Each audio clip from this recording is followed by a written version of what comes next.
a couple different challenges we had to overcome with Catering Rescue.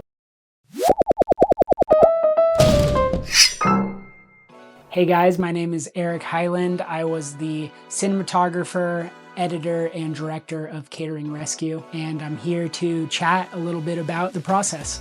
What motivated you to participate in the Catering Rescue miniseries?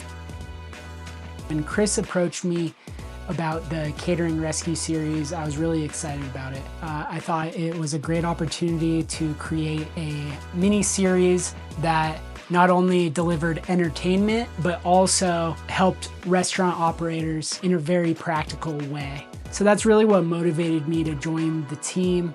And I was happy to provide my skills in videography and filming and editing to the series because I knew that restaurant operators would receive so much benefit from it. Was there any particular challenge during the filming? If so, how did you overcome it? A couple different challenges we had to overcome with Catering Rescue. So we had originally planned that the series would take place in Lily's restaurant, but they were going through this major renovation process. So we had to adjust the script to alter it, and it actually worked out in our benefit because instead of being in Lily's and promoting this story of Lily's India, we instead pivoted and went to a storyline based on the renovations and just kind of leaned into the issue. That was really the producer Chrissy's idea, and it worked out great. That was just one of the many challenges we had to overcome. Also, just filming on locations where the sets weren't closed off. We had lots of people walking in and out of Lily's side store called the Jenkintown Market. So lots of people were walking in and out while we were trying to film, so we just had to work around that.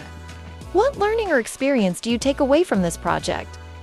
You know, I was able to really learn about something I didn't know a lot about before, and that's what I love about filmmaking. I learned a lot about catering, all the operational logistics and everything that goes into the back end of catering. You know, I've received catering orders, or I've been a beneficiary of a shoot. We'll order some catering to feed the crew. So I've gotten to enjoy catering, but I never really knew what all went into the back end and all of the process that had to take place for that catering to reach me. So it was cool. It was cool to learn all those things.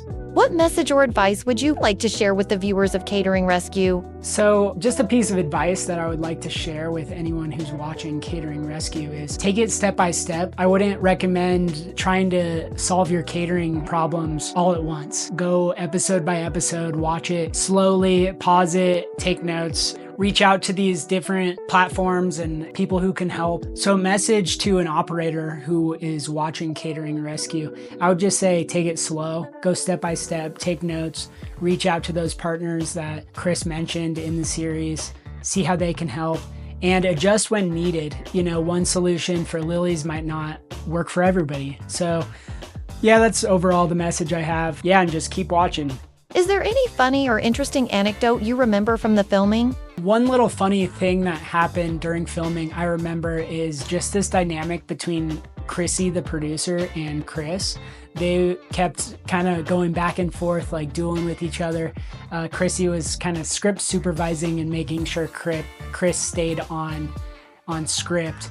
And if you know Chris at all, he likes to go off of script and be very spontaneous in the way he speaks and creates content. I think it all turned out really well. There's a lot of good bloopers at the end of each episode that were created because of this dynamic between Chrissy and Chris.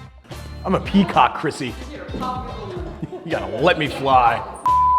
How do you think this miniseries will impact the audience or the catering industry? So the impact I see Catering Rescue having on the larger catering industry is I think it's really going to help these smaller operators, these smaller businesses who may have felt catering was unapproachable just because of the scale and the operational complexities that are involved with it. But I think Catering Rescue really makes it approachable to a lot of operators. And that's what really excites me. You know, the Mexican food restaurant down the street could watch Catering Rescue and be so much more well-informed in the catering space. And I think that's really what it's bringing to the catering industry as a whole. I think the Catering Rescue series turned out great. It was a lot of work to get it there, and I got to see it throughout the whole process, right? Because I was editing.